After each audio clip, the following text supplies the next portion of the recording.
Hello, my Built for 1000 Nation. How's everyone doing today? Hopefully, everyone's having a great day. If not, I hope it gets better from here. We are back with another MrBallen video. This one is titled, Police Uncover Terrifying Secret in Family's Basement.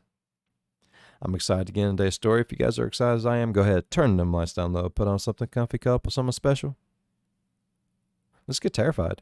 It's in the title. We're using it. It's often said that truth is stranger than fiction, and in today's story, that's definitely the case. If this were a work of fiction, I think that readers or viewers wouldn't really engage with it. They would seem like the author was trying too hard to make it scary and bizarre. They would just feel like, yeah, too much. This is not relatable. This is not relatable. But it's true. And if you were to look it up online, this story, you'd get dozens of resources confirming it's true. All the legitimate media outlets and blogs and police reports, it would all show you that this really did happen. But because it's so well documented, because it's so true, the way it's presented, if you look it up, is here's what happened. Here's the answer to the mystery, because it was a mystery, but it was solved. They start with the solution, and then they tell you what led up to it. But what I'm going to do is I'm going to tell this like a mystery. I'm going to tell you the strangeness first before I reveal what ultimately happened, because there is a solution, and it's crazy and tragic, because this story I'm going to share with you today is actually the prequel to a whole host of horrible things that happened to a town. Before we get into today's story, if you're a fan of the strange, dark, and mysterious delivered in story format like I'm promising to do today, then you've come to the right channel, because that's all I do, and I upload 3 to 4 times a week. And so if that's your deal, I would ask you to gently pulverize the like button and then subscribe to my channel and turn on all post notifications so you don't miss any of those 3 to 4 weekly uploads. All right, let's get into today's story.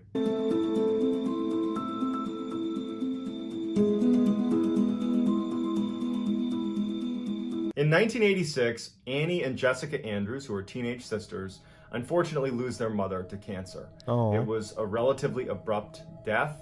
It caught the family by surprise, and so following her death, Annie and Jessica lived full-time with their father, Brian Andrews. Now, Brian worked a lot, but with the death of his wife, he had to work even more to make sure he was bringing home enough of an income to provide for his 2 daughters. Annie and Jessica were hit very hard by the loss of their mother. They were very close with her, and with their father being gone so much, those two were left alone a lot at the house and left alone with their thoughts, and they missed their mom. And so one night when Brian was out at work, the girls decide to use a Ouija board and to try to contact their mother. And they would even admit that they didn't really expect anything to happen. They just wanted some sort of connection to their mother, who they missed terribly. So they went down in the basement, they got out the Ouija board, and they have like a seance. They didn't really do much research into how to do it or what to do. They basically just started, kind of asking if their mother was here, could she give them some sign? And so they have this kind of Ouija board seance, and nothing comes of it. Brian is not home for this. Their father's not home, and it's just those two. And after, a couple of hours of doing this seance, they ultimately put it away. And in a way, it was kind of a cathartic experience that they got to, think about their mom really intently and kind of think maybe she could be with them right then. And in many ways, the seance was a success, because it made them feel closer to their mom, even if it was just for a moment and if it was artificial. So they put the Ouija board away, and the girls go upstairs. I get that. I don't want to say I understand it. I don't completely understand it, but I do get it. Like, it was abrupt, it was fast, it came out of nowhere, caught everyone off guard, and no real closure or anything, and just a little bit of closeness, even though you're thinking of them and stuff like that. Sometimes that's all you need. I get that. I get that. They're kind of having a low-key night and ultimately decide to go to bed. Now, their father has not come home yet, so just the girls. They're used to this. This is how a lot of nights went. And as they're laying in bed, they both start hearing tapping sounds. Now, they're in separate rooms, and they heard the same tapping sounds. And in fact, Jessica would get up and come into Annie's room and say, hey, do you hear the tapping sound on the walls? And Annie's like, yeah, I hear it too. And they're listening, and there's silence, and they hear this kind of like tapping sound in the walls. They didn't know what it was. They'd never heard it before. And the girls, again, they miss their mother so terribly, and they were basically hoping that it was their mom. They knew it couldn't be, but they were hoping it Wishful was. thinking. And so they're like, it's mom. Mom's trying to get in touch with us. She's making sounds to get in touch with us. It's from the seance. It must have worked. And they start asking their mother questions like, are you here with us right now? And can you show yourself to us? And, you know, are you looking after us? Just like questions that you would imagine people might ask if they thought, you know, the ghost of a loved one was in the room with them. Yeah. And so it was scary, but it was also kind of reassuring that you have, you know, what they believed to be the spirit of their mother looking out for them. And when their father finally came home that night, the tapping at this point had stopped, and they rushed to tell their father about the tapping they heard. And they were happy about it. They weren't scared about it. They were happy about it. And, you know, Brian, he's worked all day, and he's grieving the loss of his wife, and he thinks that his daughters are making it up, especially because they told him about the Ouija board. And he's just thinking to himself, you know, they're grieving. They're struggling with the loss of their mother. They're grieving. And, you know, he felt really bad for them. And he even considered that first night putting them into therapy. Not because he was upset with them or anything, but because he's like, this is a manifestation of grief. But he ultimately said, look, guys, just go back to bed. You know, I'm sure she's looking out for us. Go to bed. You know, we'll talk about this tomorrow. And so the girls went back to their rooms. Brian didn't think much of it. You know, he was just thinking, should I bring the girls to grief counseling, something like that. And everybody goes to bed. Now, this tapping would persist for several days. The tapping got so frequent that it actually started disturbing the girls' sleep. And every time they would yell to their father to come in and check, the tapping would stop. And so it was like kind of driving them crazy. And then when they would all leave the house during the day, in the evening, whenever, anytime the house was empty. And so they would come back to the house, and, you know, things would be moved, you know, furniture would be moved slightly out of position. Some of the silverware had been moved around, just little things all over the house. And, you know, Annie is someone living in their is house? quick Like, to say, you know, guys, I know. not like living in there with, well, I guess it would be with them, but is someone living like in the walls of their fucking house? We've watched many MrBallen videos. We've watched many videos, and it is fucking possible. Okay? Don't judge me. Don't you fucking do it. This is you. I know You're you miss doing your it. mom, I can and feel I know it. you want this to be real, that you want your mom to be here with us right now, but she's not. And you got to stop this whole ghost thing. You got to stop moving the furniture around. This is not healthy. You know, if this continues, I am going to ask that you guys start seeing a grief counselor. And the girls were insistent that it was not them. And the fact that their father didn't believe them and they knew it wasn't them, Upset it put them in a really bad spot because they felt totally alone, scared to be in their house, because now it didn't really feel like their mother. It felt like something screwing with them. And that's not something their mother would do. And so they're thinking that this is like an evil ghost that they've unlocked through that Ouija board seance. And it's now terrorizing them. And there's nothing they can do because their father doesn't believe them.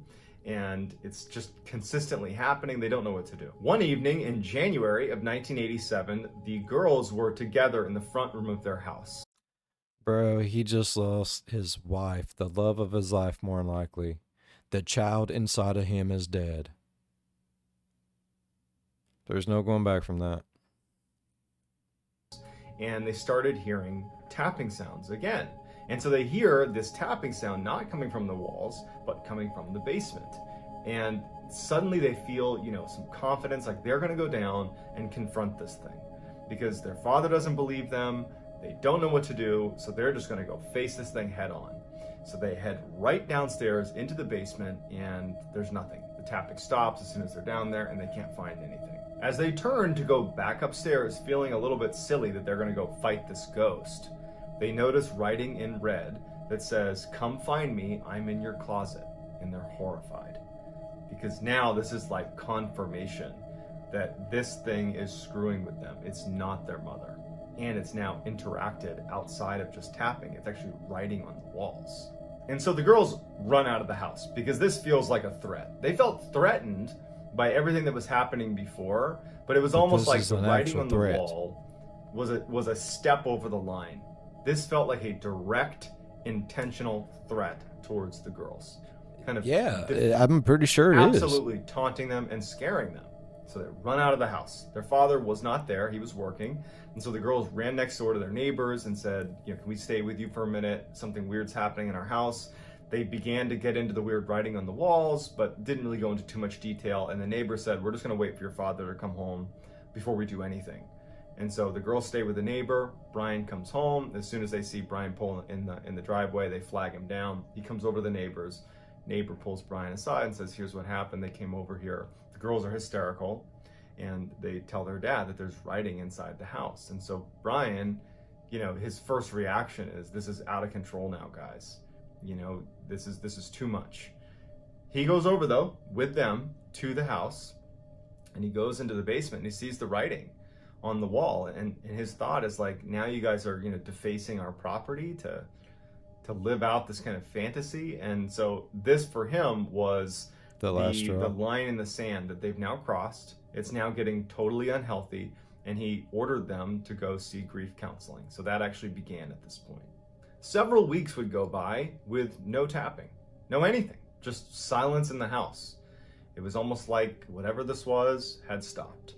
Cool. Then one night when Brian is working late into the night once again and the girls are alone, they're in the front room together and they're just sitting there. It's been nice having a couple weeks without any strangeness in the house. And they start hearing tapping from somewhere else in the house. And they get up, they kind of creep their way over to where they think they're hearing it, and it's coming from Annie's bedroom. When they go into Annie's bedroom, written on the walls is, I'm back, find me if you can. Just like the last time they saw writing on the wall, they run out of the house. They flee the house, they go to the same neighbor's house, and they say, it happened again. You gotta believe me, it happened again. The neighbor says, stay with me, we'll wait for your father again. Father comes home, same situation plays out. He gets flagged over to the neighbor's house, the neighbor says, hey, they're back again with the writing on the wall. And Brian's mad. And he says to the girls, like, I put you in counseling, I'm telling you to stop doing this, like, this isn't okay, it's not healthy. And he tells the girls and the neighbor to stay here. I'm gonna go in that house and I'm gonna search the house top to bottom to show you that there's nothing to be afraid of in that house. And so he goes back to his own house, and when he opens the door, the house is in total disarray. It's like someone had ransacked the house. And he's thinking to himself, the girls didn't do this. Someone else did this. And so now he's on edge. And he walks through the house, he's not hearing anything, and he goes up to Annie's bedroom, and he sees the writing on the wall. And then he looks, he sees a man standing in the closet wearing women's clothes, which would turn out to be his dead wife's clothes, wearing a wig, carrying a hatchet. And this man in a dress is staring at Brian, and Brian's startled. The guy starts running out. Brian tries to grapple and fight with him, but the man in the dress manages to run past Brian out into the rest of the house. Brian is like so caught off guard because this guy's got a hatchet. He doesn't know what he's gonna do. He starts chasing after him, but the guy's gone. Brian's looking in his house, but finally Brian just leaves the house because this guy's got a hatchet. He runs outside, he runs over to his neighbor's house, and he's like, call 911, there's somebody in the house. He makes sure his girls are okay, he stays with his neighbor, calls the police. The police go in, and they look everywhere, and they can't find anything. And they say to Brian, like, I'm sure someone was here. It's a very convincing story you've just told, but they're not here now. And unfortunately, all we can do is tell you, you probably should not be here right now until whoever this was is caught.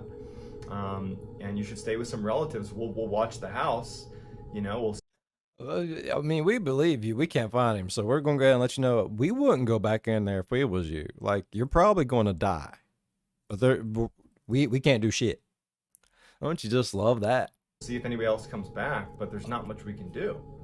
And so, unfortunately, the girls and the father are left with no answer to what was going on or who this person was. And Brian's thinking to himself, like, how did he get away? How did this guy in the dress get away? Like, how did that happen? I mean, they're searching the neighborhoods. He's wearing a pretty distinctive outfit. How did he get away? And so for 2 weeks, Brian and his daughter stayed with some family. But in those 2 weeks, no one found out who this guy in the dress was. I mean, Brian and the girls are traumatized. Brian feels like this horrible father, that I've left my girls alone in the house over and over and over again with some crazy person with an axe in my house. I never believed them. What could have happened to them? It would have been my fault. And so it's a horrible time period. The girls are traumatized because now... Yeah, the whole situation's fucked, man. He's just trying to get his head back on right from losing his old lady. He thinks the kids are going fucking batshit stupid because his old lady's gone. And it's actually some dude dressed up in his dead wife's clothes, wearing a wig, carrying a hatchet. What was his plan for the hatchet? Because evidently he wanted the girls. What was his plan for the hatchet? Cause he didn't do shit to the dad. What was he going to do to the poor girls? That's my problem with the whole damn thing. They realized they've been interacting with some crazy person in a dress with an axe in their walls. And it's just this horrible situation. But after 2 weeks, it's tough living with another family member. It's a tight place they're staying. And they decide, you know what? At this point, whoever that guy was, he must have ran away. We got police watching the house. Let's just go home. Let's just go home. We'll lock everything up. We'll get a security system. There's police watching the house. Let's just go home. And so they decide, okay, let's pack up and head home. And so as Brian is driving up his street, he looks at his house and he can see that there's a light on in the second floor. And he's thinking to himself, like, I thought the police were just watching it from the outside and just kind of patrolling the neighborhood. I didn't know there'd be police inside my house. And as he's looking up at the window, about to pull into his driveway, he sees the guy in the dress suddenly walk across the window. He sees him clear as day. So he stops what he's doing and he calls the police. Police are there in a second. The house is surrounded. So with the house surrounded, police finally go inside. Now, no one's been inside the house since Brian and the girls left. They locked it up and they were monitoring it. There was no police inside the house. There was nobody inside the house, supposedly. The police, when they open up the door and go inside, the first thing they notice is not only is all the furniture flipped upside down and moved all over the place, but there are pennies glued to the ceiling. All these pennies glued to the ceiling. And there's red writing all over the house, on all the walls and weird places, just writing, strange cryptic writing. But they search the house and they don't find anything. But one of the officers who was down in the basement at one point noticed that there was a little piece of wood covering up what looked like a crawl space behind the washer and dryer. And he found that he could very easily move aside the washer and the dryer, and there was this board that when he pulled it aside, it was the entrance to a crawl space. In the crawl space, they find that someone had kind of burrowed between all of the insulation all around the house into all the walls, and there were these little peepholes in all the different rooms that whoever was in the crawl space could look into any room at any given time. And as they're searching this intricate crawl space that spanned the whole house, they find Daniel Laplante, who was this totally deranged teenager who had briefly dated Annie.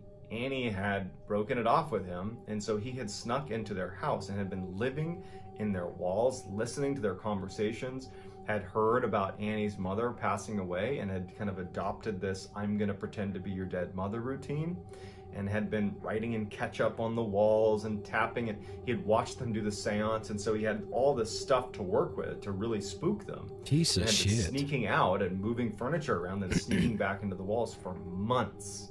And that's not even the worst of it.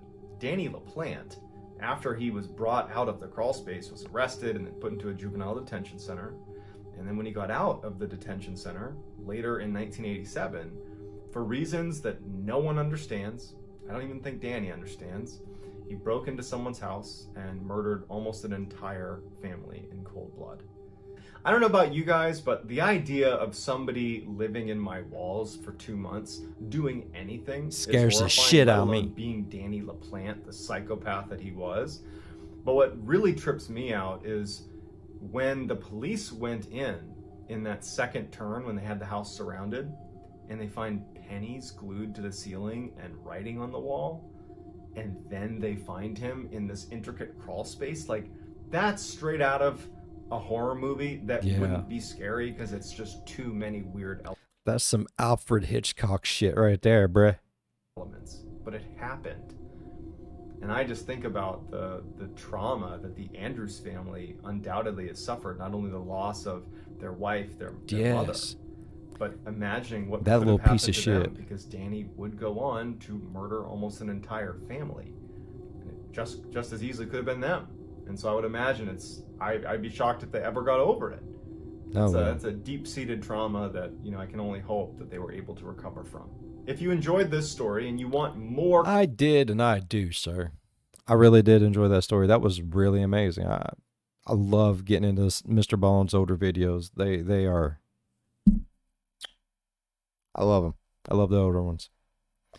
All right, I really enjoyed today's story, man. I don't know. That is a fear. That is a genuine fear. I don't like to think that someone's in my attic or my basement or crawling around on my walls just living their best life. Then no, live your best life in someone else's wall, bro. Buy your own house, crawl on that wall. I don't care.